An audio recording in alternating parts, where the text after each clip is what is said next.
when it comes to property, now that's when we start saying that I don't want to flip a lot of properties because I'm going to be paying a lot on taxes. Now it goes back to the strategy that understand which strategy actually works best for you. Now it does happen that you're in a position whereby rentals make sense for you, right? However, if you're talking to someone that flip makes sense, now that I understand that this is where I want to go, let me flip as much properties, have an accountant in place for them to actually talk to me that how do we actually pay as little tax as possible. People judge how good your business is going based on the number of properties, but not the return on investment, which defeats the whole purpose of us saying that it's an investment. It's an investment because this year I got 15% as return on investment. December should be your time to actually rest, but we're on that property grind, man. We're on that property grind. So now what we're speaking about right today is that how do we actually position ourselves as property investors in 2023? Now we are getting ready for 2023, guys. Let's go guns blazing. Now let's look at the first thing that I wanted to speak about, right? Now we can't run away from the fact that interest rates have been increasing rapidly, right? Yeah. Now this affects us as property investors directly. I remember before I was a property investor, I used to say that interest rates have actually increased, but you didn't really understand that why or how does it actually affect me. For instance, if you have a property right now and you're saying that it's only good for rental, if I was to resell it, I'll make a loss, I wouldn't go into that deal. That's the first thing that I really want you to understand. Nell speaks a lot about not having emotions on your property deal. You need to remove emotions. By the time you purchase the property, you need to have made peace in your mind that, you know what, it's fine right now, I'm going to be selling this property. When you buy it, imagine the estate agent gives you the champagne to blow the champagne because you just bought a property, and you already in your mind, you're thinking that, you know what, I'm selling this property, right? That's what I want you to be thinking, right? Now, it doesn't necessarily mean that you're going to be selling the property in the next 2 months, right? Yeah. It means that this is your exit strategy. So, should anything happen right now to this particular property, say for instance, the interest rates have actually increased and now you're running at a cash flow negative, this basically means that you can start implementing your exit strategy. Exit strategy meaning that if I'm now running at a cash flow negative, now, this is where your blueprint is important. Your blueprint will tell you that, you know what, if my property is still running cash flow positive, I'm not selling the property. But once my property goes into a negative, that's when I'm starting to sell my property. Because now the last thing that you want to do is that interest rates go up and then you're still running at a cash flow positive. However, you're saying that I'm selling the property. Then next month, the minister says, no, interest rates are good now, it's going down. Now you've already sold your property. So it doesn't make sense to be holding the property, reselling it, and you actually want to grow your property portfolio. So if your property is actually running at a cash flow negative, that's when you can be like, you know what, I want to sell my property. But you spoke about something that's very important there, right? When interest rates go up, they affect us directly as property investors. So now, in a sense whereby you're talking about how they increased this year. So if let's just say that you were in a situation whereby you were making 2,000 in profit, 2,000 rands in profit, and now that it's increased to the state, it's sitting, let's just say, so you're going to say 2,000 minus this 2,000. So that leaves you at a zero. So now you as a property investor, I'd like to understand where is your mind at that point in time. So yes, interest rate has been going up and down. Let's just say for the past few years when it was at its lowest, you were the happiest investor. And now that it's taken away all your profit, now what do you do, or how do you start thinking as a property investor? Because at the same time, I know that a lot of people would be like, you know what, if I'm to sell my property right now, I already paid transfer costs, I already paid a deposit, I have a tenant in that I have a relationship with. Now I want to understand how you would react in that situation.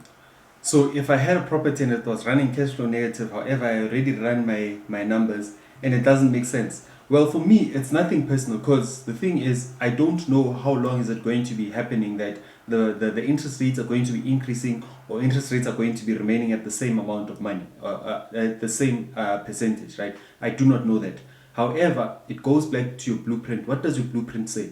If your blueprint says that cash flow negative, we don't want any cash flow negative properties on our portfolio, then I know that I need to sell it as soon as possible. Even if that means that I'm going to actually be making a loss. However, if you are a student or you have been following us a lot, you'll understand that we never buy properties that don't have an exit strategy. So exit strategy means that if I was to sell the property right now, when I purchase the property, if I was to sell the property right now, would it still make financial sense? Yeah. No, it's just that the reason why I was asking it, I know the answers to that, man. You're my brother, man. The reason why, it's just that, sometimes you need to really share your strategy and how you go about doing things with somebody else, because I know out there's a lot of people that are holding on to properties that are not going to get them to their desired goal, in a sense whereby if interest rates are going up, they know that they're crying even worse, that it's really taking me further away from that goal that I was aiming for. So ultimately what we're saying is then we need to have that blueprint that will then guide us, that if this thing is happening, I need to then question. Because I remember when we were looking at our Excel, so we look at our Excel on a yearly basis, and one thing is that return on investment will be different from one year to another. Let me simplify what I just said. The amount that I would have collected, income versus expenses, and that as a percentage, it will differ from one year to another.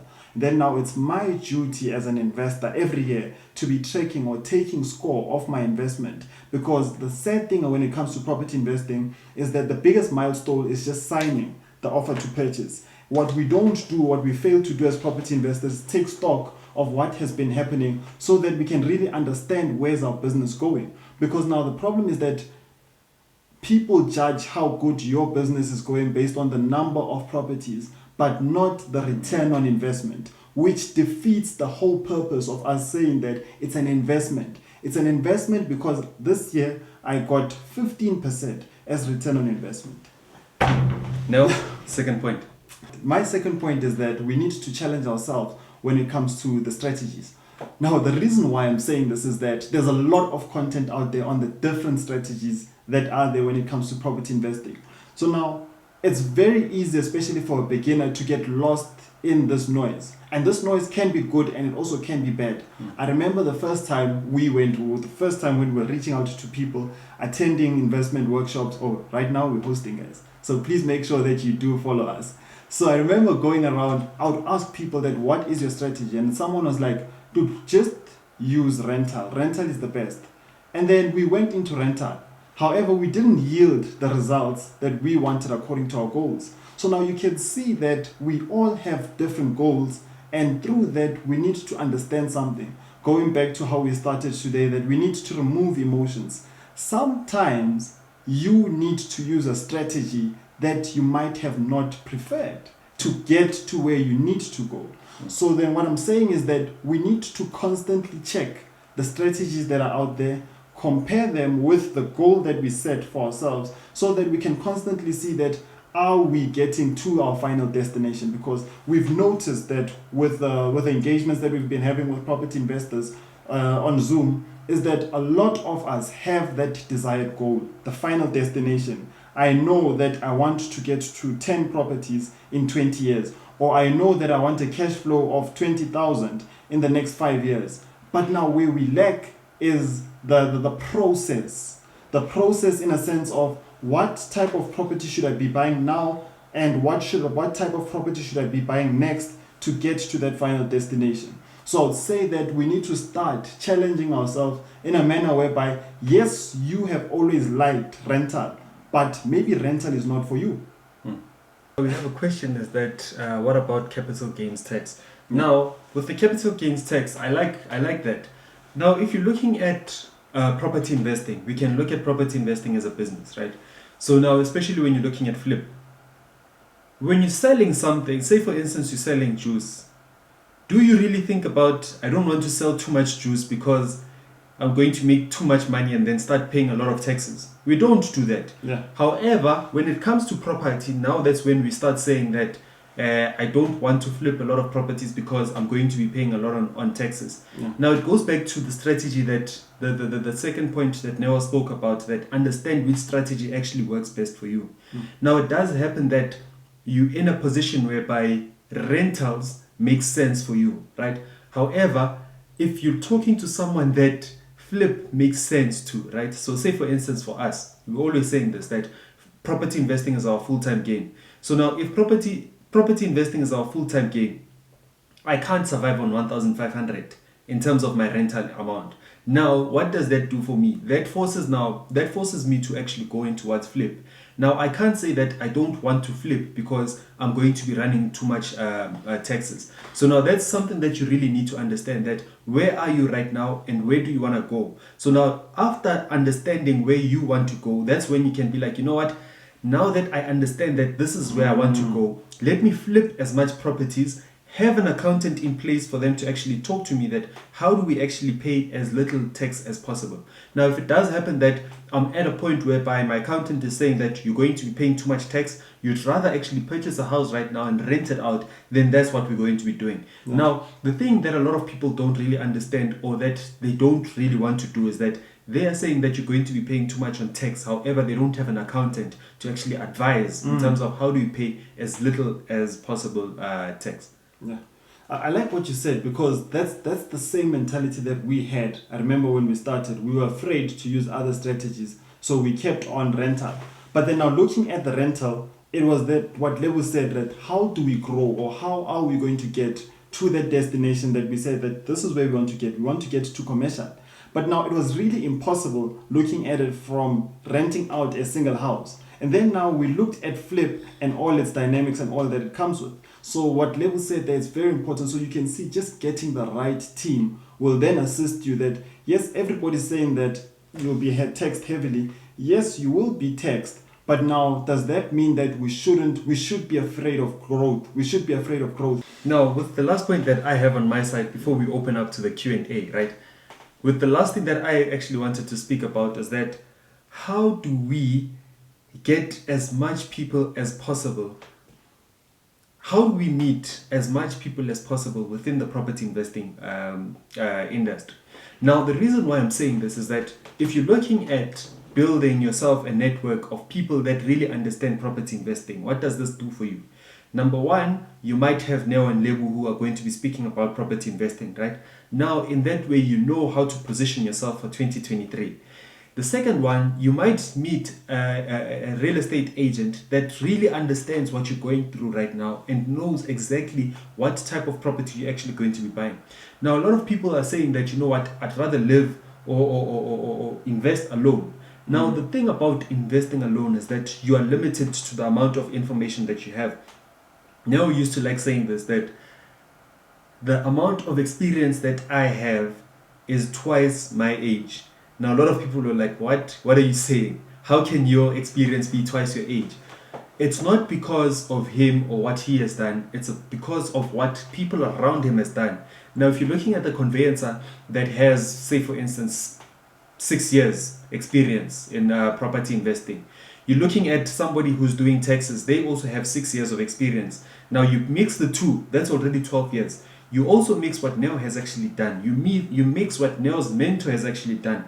Looking at that, that's a whole lot of experience. Now, what we're saying is that meet as much people as possible that are investing in property or participating in the property investing. You know, Level, we read about this a lot, right? Like I know a lot of people understand Ford and where he comes from. That with Ford, how he got there is because he relied on experts. But here's the sad thing about reading or maybe about our people, is that I read, but I do not implement that in my context. So yes, I know about Ford, that he started his company from experts, from being around experts, and even with Steve Jobs, man, it's the same.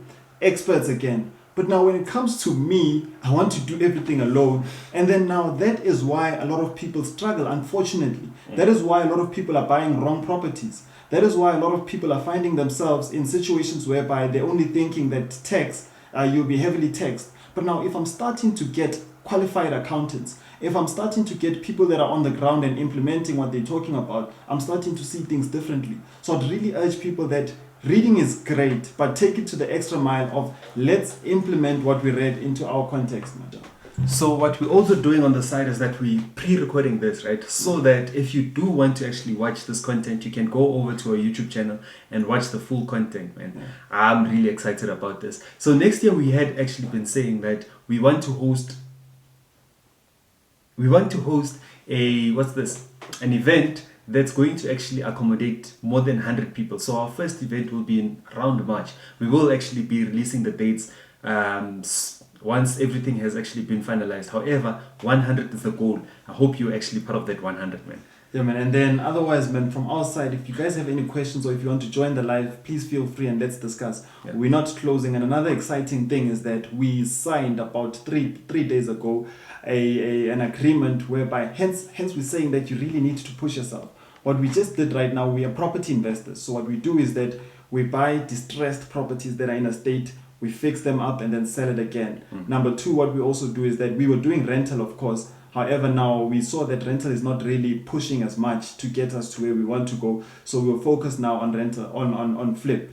Another thing, the exciting thing that I was telling you guys about is that we are starting with a contract, of course, being said, we are starting to assist people to sell their properties. So there's a company in place and people can now reach out to us. So